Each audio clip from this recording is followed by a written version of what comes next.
Olá, pessoal, eu sou Luna Kifuri, repórter aqui do Jornal Diário da Região. Está começando mais um Diário Talks e hoje nós vamos falar sobre a amamentação. A gente recebe aqui a doutora Marina Lania Teles, que é neonatologista e pediatra aqui do Hospital da Criança e Maternidade de Rio Preto, responsável, né, pela UTI neonatal do hospital. Doutora, muito obrigada pela presença aqui no nosso podcast. Obrigada a vocês, um prazer enorme estar aqui. Bom, vamos logo começando, né, falando sobre a importância, então, da amamentação logo nas primeiras horas de vida aí do bebê. Isso.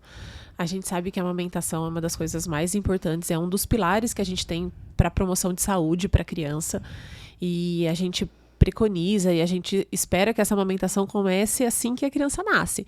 Então, a gente tem até várias diretrizes, várias formações que a gente preconiza essa amamentação na primeira hora de vida. Então, assim que o bebê nasce, assim que ele estiver bem e a mãe também, a gente já coloca esse bebê para ser amamentado assim que ele nasce nessa primeira hora de vida. E isso é independente do tipo de parto. Porque muita gente fica questionando, mas eu vou fazer cesárea, é possível? É possível, é super possível.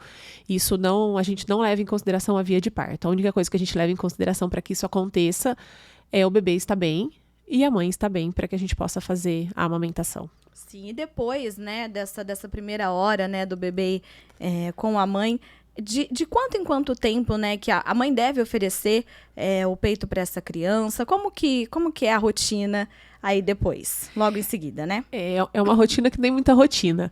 Eu sempre costumo falar e orientar as mães e as pacientes que o bebê está acostumado intraútero a receber o nutriente pelo cordão umbilical em livre demanda. Não existe uma parada dessa oferta de alimento pelo cordão. Então, assim que ele nasce, ele tem essa necessidade de que o leite materno seja oferecido em livre demanda mesmo, todas as vezes que ele precisa. E logo que ele nasce, essa demanda vai ser mais curta, o intervalo, porque ele tem um estômago muito pequenininho ainda, que não cabe um volume muito grande que demore para que ele tenha fome novamente, então vai ser curto o período. Então, esses bebês, assim que eles nascem, provavelmente eles vão mamar a cada hora, a cada 2 horas, nesses primeiros dias. E isso vai espaçando conforme eles vão crescendo, a mãe vai tendo um volume maior de leite, ele vai conseguindo mamar mais e vai espaçando esse intervalo entre as mamadas. Outra coisa importante é levar em consideração se esse bebê nasceu antes do tempo, um pouquinho prematuro, ou se ele tem baixo peso. Então, isso leva em consideração para a gente ficar mais atenta nesse intervalo entre as mamadas. E a gente sabe também que a amamentação, para algumas mães, elas têm um pouco mais de dificuldade, né? Quais são as principais dificuldades que você vê que as mães encontram, né, no dia a dia aí da amamentação? Para algumas, né, na verdade, começa a doer logo na primeira mamada, a dor é normal, a dor não é normal nessas primeiras mamadas. Quais são as principais dificuldades que a gente pode destacar? Falando da dor, a dor não é normal. Sentir dor para amamentar não é normal. No começo, obviamente, primeiro vai ter aquele incômodo, porque é um atrito, o bebê tem uma sucção muito forte, a gente acha que não, mas é muito forte. E o mamilo é uma região sensível, então um incômodo pode acontecer, mas machucar, ter dor na amamentação, isso não é normal. Se isso está acontecendo, alguma coisa pode estar errada na dinâmica, ou pega, ou posição do bebê, ou às vezes tem o frênulozinho lingual, que é aquela linguinha presa que a gente tem que fazer o teste da linguinha para ver se isso acontece. Então, a gente tem que avaliar se tem alguma coisa acontecendo, porque essa dor ou machucar o peito da mãe, isso não é para acontecer, a gente tem que tentar intervir. E essa acaba sendo uma das grandes causas de desmame, porque às vezes a dor é tamanha, a mãe chega a machucar tanto que ela acaba falando, isso não é para mim, eu não vou dar conta, porque realmente dói muito mesmo. Então, isso é uma das coisas que a gente fala que às vezes pode não dar certo a amamentação. E uma coisa muito importante para que dê certo a amamentação é o conjunto que essa mãe vai ter, é a rede que essa mãe vai ter para apoiar essa amamentação, porque ela sozinha ela não vai conseguir. Então, ela vai precisar de muita ajuda, tanto de profissionais de saúde, quanto de quem está lá com ela ajudando no dia a dia, né? Porque senão fica difícil. Importante também a gente falar que além também do físico, né, que a mãe sente, né, nos seios também, A privação de sono também, né? Que Exato, afeta muito logo no muito. início, no primeiro filho. Às vezes a gente assusta um pouco, Vai né? afetar pra sempre a privação sempre, de sono né? em todos os filhos. É o primeiro, assim, o primeiro passo que a gente É que tem. o primeiro a gente assusta mais, né? Aí os Nossa, outros você fala, vai dar sim. certo, eu vou sobreviver. Já sabe, já É. deve saber mais ou menos como funciona também, né? E existe aí algumas formas, algumas dicas que a gente pode dar também para as mães, para que não aconteçam, por exemplo, o empredamento do leite. Isso é uma das coisas que é uma das causas que prejudicam a amamentação. A primeira coisa para a gente evitar que essa mãe tenha esse peito empedrado ou que ela faça uma mastite, que aí ela é pior que isso, é a amamentação em livre demanda. É essa mãe oferecer o peito sempre que o bebê tenha necessidade. Pode acontecer que essa mãe tenha mais produção, existem mães que têm a hiperlactação, que a gente fala, que elas produzem muito mais do que o bebê realmente precisa, e aí a gente tem que entrar no esquema de fazer ordenha de alívio. O importante é orientar bem, porque às vezes a ordenha, ela acaba estimulando mais. Então, essas mães têm que saber fazer a ordenha só pro alívio, para que essa ordenha não seja mais estímulo para ela produzir ainda mais. E evitar banho quente ou compressa quente, que isso estimula a produção de leite. Então, para essas mães, vai piorar, vai ter mais produção do que ela vai conseguir. Compressa fria, isso ajuda, melhora, alivia. Isso é importante, mas a coisa mais importante mesmo é fazer a livre demanda, é deixar esse bebê mamar mesmo sem horário, sem falar, não, deu 3 horas ou deu 2 horas, ele precisa ou não mamar. Isso acaba piorando um pouquinho. E a gente fala muito sobre a pega correta, né? Que quando o bebê já tem a pega, a coisa vai mais, assim, vamos dizer, naturalmente, né? Como que a mãe percebe que a pega está correta? Uma das coisas que a gente vai ver que a pega não está adequada é machucar, é fazer fissura nesse peito, isso não está adequado. Às vezes é um bebê que não consegue extrair o volume suficiente, então é um bebê que não vai ter diurese, não vai fazer xixi direito, não vai fazer cocô, às vezes não vai ganhar peso suficiente. Então sempre orientar que o nenê não pode ter barulho na hora que o nenê suga. Aquele barulho de estalar, esse barulhinho na hora que ele tá mamando, essa pega tá errada. Aquele bebê que faz covinha na hora de mamar, que a bochecha afunda, isso também é um dos sinais de que a pega está errada. Quando você não consegue ver nenhuma parte do lábio do bebê, ou que você vê muita auréola para fora, isso tudo são alguns sinais de que essa pega não deve estar boa. É importante também a mãe estar atenta ali também. Sim, na hora importante. da amamentação. É importante isso, quem né? acompanha essa mãe orientar ela a esses Também, sinais. né? Porque às vezes ela acha que tá tudo bem, às vezes a dor para essa mãe não vai ser o principal sintoma, às vezes ela tolera, porque a gente tem limiar de dor, né? Então, assim, só a dor não pode ser só isso. Tem mães que toleram muito mais e outras que toleram menos. Sim. Então, existe um conjunto de coisas que a gente tem que ver entre mãe e bebê. Às vezes até a posição que a mãe coloca o bebê, ainda mais se for o primeiro filho, às vezes é mais difícil sem ter mais experiência. Sim. Às vezes a posição que ela coloca não tá muito certa, então isso tem que ser avaliado num conjunto. Eu sempre falo que a amamentação faz parte do exame físico que a gente faz dentro desses bebês na avaliação inicial, tanto lá no hospital, assim que eles nascem, quanto nas consultas subsequentes. Então, ver esse bebê mamando é muito importante. Isso, um relato pessoal também comigo, aconteceu, que o meu primeiro filho, ele tinha a linguinha presa, né? Então, pra mim, era uma dor suportável e eu achei que era uma dor normal, mas dor não é normal. Aí, logo no primeiro mês, ele fez, né, o cortezinho, um procedimento totalmente nem um pouco invasivo também, simples, né? É bem simples e, nossa, melhorou. E melhora. 1000% pra mãe e pra ele, que mamou assim. A sucção deles muda bastante, muda, né? porque eles usam, a língua é a principal coisa que eles usam pra fazer a sucção no seio. Tanto é que é a língua que vai lá na frente para buscar e pra comprimir o peito, porque a glândula não tá no mamilo, né? Ela tá lá na mama, lá atrás. Então, é essa busca que eles têm que fazer que vai fazer com que eles consigam ordenhar a mama para que tenha o leite. Então, quando a linguinha é presa, eles não conseguem ir lá pra frente e trazer esse leite. Então, ou eles pegam errado e aí eles vão machucar, ou eles não vão conseguir tirar o volume que eles precisam. É importante a gente também perceber, né? E antigamente eu acho que falava mais a respeito disso, né? Muitas mães às vezes se sentiam mais culpadas ainda, que é em relação ao que eles falam de leite fraco, né? Existe o leite fraco, doutora? Não existe o leite fraco. Não existe leite fraco. A composição do leite materno não vai mudar. Ele vai alterar alguma gordura para mais ou para menos, nutrientes, mas assim, que ele é fraco, não. Existe um limite que esse leite vai ter e nenhum leite vai ser fraco. O que existe é produção. Existem mães que têm uma produção maior e mães que têm uma produção menor. E isso acontece. E isso depende de um monte de fatores desta mãe. Tanto fatores nutricionais, então aquela mãe que tem uma nutrição mais balanceada e mais adequada, provavelmente ela vai ter um volume melhor de leite do que aquela mãe que não se alimenta corretamente.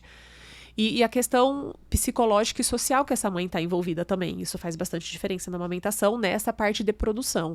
Não dizendo que esse leite é fraco ou forte, isso não. Ela é capaz de amamentar sem nenhum problema. Uhum. E é importante também, entrando nesse assunto, algumas mães passam por alguns traumas durante a amamentação, né? Esses traumas, eles podem brecar a descida do leite materno? A gente sabe que existe um fator psicológico envolvido na amamentação. Assim, um trauma, só se for um trauma realmente muito importante, muito grande, isso pode acontecer. Mas isso não quer dizer que ela vai, qualquer coisa que aconteça, ela vai parar de produzir. Existem outras coisas envolvidas nisso, mas a gente sabe que aquela mãe que não tem o estado emocional, que ela não tem um suporte emocional adequado, com certeza vai ser mais difícil para ela manter volume, produção e amamentação. Uhum. E uma dúvida também que muitas mães sentem é na hora da volta ao trabalho, né? Além do fator psicológico, a gente também tem a questão de como que a gente vai fazer, como que vai conseguir manter, né, o leite materno para o bebê. Como que essas mães elas podem fazer? Elas podem tirar esse leite antes? Como que... Claro que vai depender, né, de cada rotina de cada mãe. Às vezes elas conseguem, às vezes elas não conseguem. Mas como que é essa volta ao trabalho continuando com a amamentação? É bom a gente falar isso, inclusive é um dos temas da nossa campanha, né, do Agosto Dourado, é essas mães que voltam a trabalhar, como que a gente consegue ajudar. Realmente a gente preconiza, quanto Sociedade de Pediatria e Organização Mundial de Saúde, que essa mãe mantenha um aleitamento materno exclusivo até o 6º mês. Mas a gente sabe que a grande maioria das mães voltam com 4 meses, algumas até antes, dependendo de como onde elas estão. Então, é muito difícil a gente ajudar essas mães. O que é importante era a gente ter empresas que pudessem ajudar essas mães quando elas voltam, que oferecessem uma sala de ordenha, um lugar que essas mães pudessem ordenhar esse leite para que elas pudessem ou doar esse leite, mandar para o banco de leite, e o banco de leite retorna para essas mães, para elas usarem nos filhos dela, ou ela mesma ordenhar ali no trabalho e levar para esse nenê para que ela consiga manter a ordenha, a produção e consiga manter o aleitamento. Então é importante essa mãe que ela consiga ter uma rotina de ordenha. E assim, com essa rotina de ordenha, ela consegue manter o aleitamento dela até o 6º mês, mesmo ela voltando a trabalhar. Então ela precisa tanto ter essa rotina de ordenha em casa, quanto no trabalho. Então essa parte de trabalho é importante. Inclusive, lá no hospital eles lançaram junto com a campanha, a extensão que a gente tem do nossa salinha de ordenha de leite, que é um banco de leite para ordenha ali das pacientes que a gente tinha ali na UTI, para as mães puderem usar o banco de leite. E a gente viu essa demanda das colaboradoras, das funcionárias que voltam do trabalho, e a gente tinha que oferecer. Então hoje ela é aberta, a sala de coleta de leite, para todos os funcionários do hospital, para que elas possam ir ordenhar o leite, armazenar ali dentro da salinha. Quando elas forem embora, elas levam para casa para elas consumirem ou doar, e aí vai depender do que elas querem fazer com o leite. Mas isso é fundamental para a gente conseguir ter essa volta do trabalho e manter o aleitamento materno. Com certeza, né? Entrando também nesse tema da doação, né, do leite materno, qual a importância, né, das mães aí que têm aí uma ordenha um pouco maior, que conseguem, né, fazer essa ordenha maior? Qual a importância da doação do leite materno, e principalmente também para os bebezinhos que recebem, né? A doutora que está lá no dia a dia sabe bem dessa importância, Sim. né? E que salvam vidas, né? Exatamente. O leite materno para esses bebês que nascem prematuros, quanto mais prematuro, mais importante é o leite materno para eles. Porque como eles nascem prematuro, o intestino é imaturo. Então, nada melhor do que um leite feito para a própria espécie para ele receber. E essas mães, às vezes, elas não conseguem, essas mães desses bebês não conseguem manter a ordenha por todo o contexto que elas estão envolvidas, às vezes elas não conseguem ter toda a produção que elas precisam para esses bebês. Então, a doação para esses bebês é extremamente importante, ela previne infecção para esses bebês, melhora ganho de peso, melhora a tolerância alimentar, o desenvolvimento desses bebês, e com isso a gente consegue ter alta mais rápido para esses bebês. Então, para a UTI neonatal, a doação de leite é uma coisa extremamente importante. E também muitas mães, né, conseguem estender a amamentação dos filhos, né? Então, conseguem aí até mais de 1 ano, 2 anos. Existe um limite de idade para amamentação? Como que é também toda essa situação que a gente vê que algumas mães conseguem estender, aí também ficam preocupadas em algum momento se precisa fazer o desmame ou não? Como que é? A gente preconiza o aleitamento materno até o 6º mês, de maneira exclusiva, e no mínimo até os 2 anos. Então, essa história, até o 1º ano, qualquer coisa que você fizer de aleitamento vai ser sempre ótimo. Tá? Qualquer mês a mais é ótimo, mas a gente preconiza que seja pelo menos até o 2º ano de vida o aleitamento materno. E o desmame, se a gente for pensar racionalmente ou tecnicamente falando, a melhor forma de desmame é o desmame guiado pela criança. Que é a criança que fala, já é suficiente, eu acho que eu já consigo ficar sem, e essa criança desmama. Esse seria o melhor desmame, o melhor cenário. Isso pode acontecer com 2, com 3, com 4, mas ele vai acontecer, né? As mães ficam preocupadas, mas se não desmamar, vai desmamar. Uma hora vai. É que chega uma hora que para a própria mãe é difícil, né? Sim. É cansativo. Então, eu sempre falo que ninguém tem direito de meter o bedelho no desmame alheio. Só a mãe e a criança. Então, quem tem que estar segura para falar, agora chega, é a mãe ou a criança. E isso é uma decisão da mãe e do nenê, no máximo a família que tá ali com ela envolvida. Mas a gente não pode falar, existe um limite para que essa criança seja desmamada, porque isso vai ter alteração no desenvolvimento psicológico dela, ou desenvolvimento oral, ou ela não vai comer por causa disso. Não, isso é comprovado que não acontece. Não existe essa parte de vínculo emocional piorado, ou que essa criança não vai conseguir desvincular dessa mãe depois. Tem nada a ver. Batem um pouco nessa tecla. Sim, né? Essa é a principal tecla. Até mesmo de não dormir juntos ou alguma coisa nesse sentido, Sim. né? Que aí a gente também, como mãe, acaba se sentindo, ai meu Deus, a gente continua, a gente não continua. Importante a gente também falar sobre isso. E uma coisa também que eu queria perguntar é a respeito da alimentação, né? Quando essa mãe, ela tá amamentando, existem alguns alimentos que ela deve evitar durante o período de amamentação? Como que é?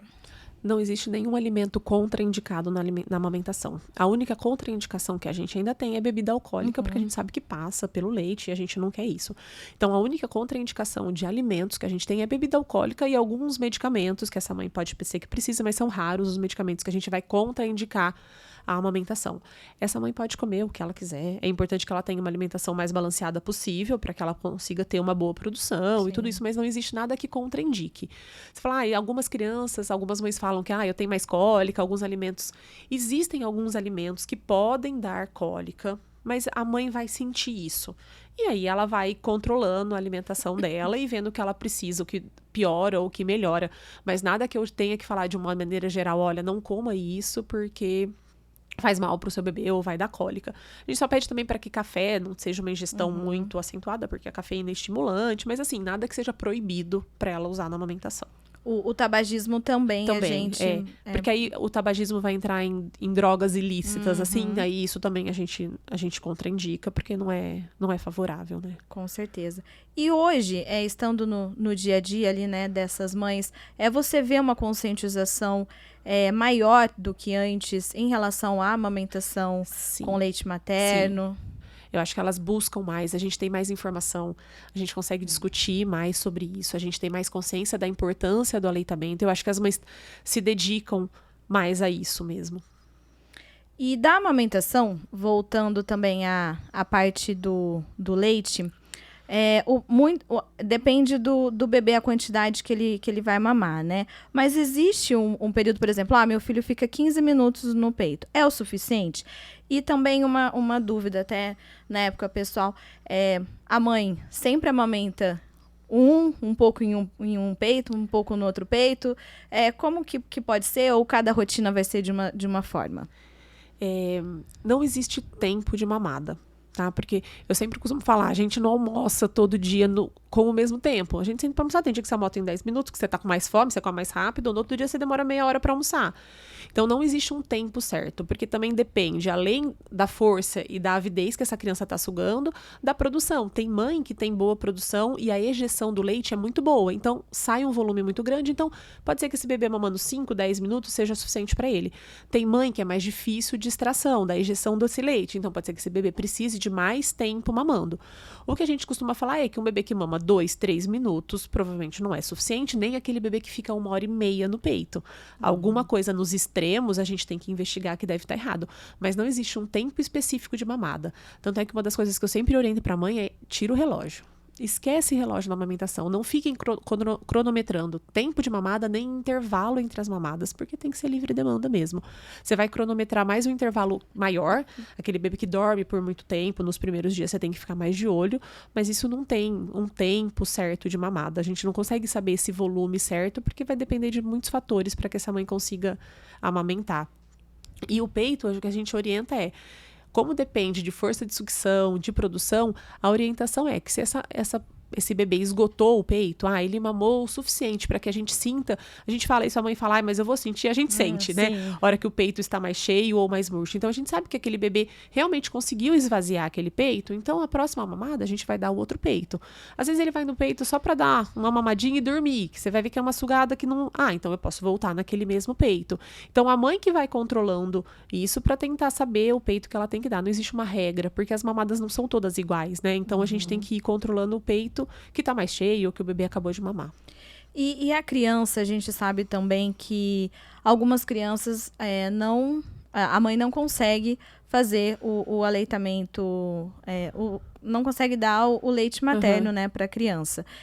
Em qual fase ou em qual período que as fórmulas elas são indicadas, ou existem também outros procedimentos antes da inclusão das fórmulas para esse bebê? A opção ao aleitamento materno vai ser a fórmula infantil. Se essa mãe não conseguiu amamentar por algum motivo, o que a gente tem para oferecer mesmo é a fórmula infantil. A gente não tem banco de leite para esses bebês, por exemplo. A gente não consegue nem ter para os bebês da UTI que a gente realmente precisa. Então, é difícil que a gente tenha para esses bebês em casa. Então, a fórmula seria a opção mesmo. A gente não teria nada entre uma coisa e outra. E a hora que a gente esgota todas as possibilidades que a gente tem para manter a amamentação. A hora que a gente vê que realmente a gente esgotou tudo que a gente tinha para fazer e isso não tá dando certo, aí é a hora da gente entrar com fórmula. E só pra gente finalizar, a gente vem batendo muito na tecla da amamentação, né, em livre demanda, do leite materno. Qual a importância da gente ter uma campanha como Agosto Dourado, que incentiva a amamentação? Importante é a gente falar para essas mães que é possível, a gente falar para outras pessoas que é importante, porque às vezes a mãe sabe da importância, mas talvez a pessoa que está ali com ela ajudando não sabe da importância e não ajuda ela tanto assim. Então a gente precisa disseminar isso para que as pessoas consigam, como sociedade mesmo, ver que a amamentação é importante e dar subsídios para que essa mãe consiga amamentar. É igual a gente estava falando da licença maternidade. A gente preconiza que seja 6 meses, mas a gente tem uma licença de 4. Então, é difícil que a gente mantenha as coisas. É difícil para essa mãe conseguir manter isso sem ter um suporte mesmo para que isso consiga ir para frente e faça o que a gente preconiza, que é mais saudável para essas crianças. A gente sabe que as crianças amamentadas têm menos infecção, são menos hospitalizadas, a gente sabe que o desenvolvimento emocional dessas crianças é melhor, isso não quer dizer que as crianças que não são amamentadas não vão ser, tá? Mas quando a gente compara, a gente sabe que o benefício é esse, isso não quer dizer que as crianças que não foram, não vai ser inteligente, não, vai, existem outros fatores associados, mas a gente sabe que as crianças amamentadas têm um potencial de atingir isso mais fácil do que as crianças que não foram amamentadas, então eu falo que a amamentação ela é capaz de mudar muita coisa na vida dessa criança, tanto da parte imunológica, quanto da parte afetiva mesmo e até da parte econômica. Essa criança tem um potencial maior mais para frente na vida adulta. Uma coisa que surgiu também agora que você estava falando sobre os benefícios, né, do leite materno. Quais que a gente pode destacar os principais benefícios aí para a criança, para o bebê?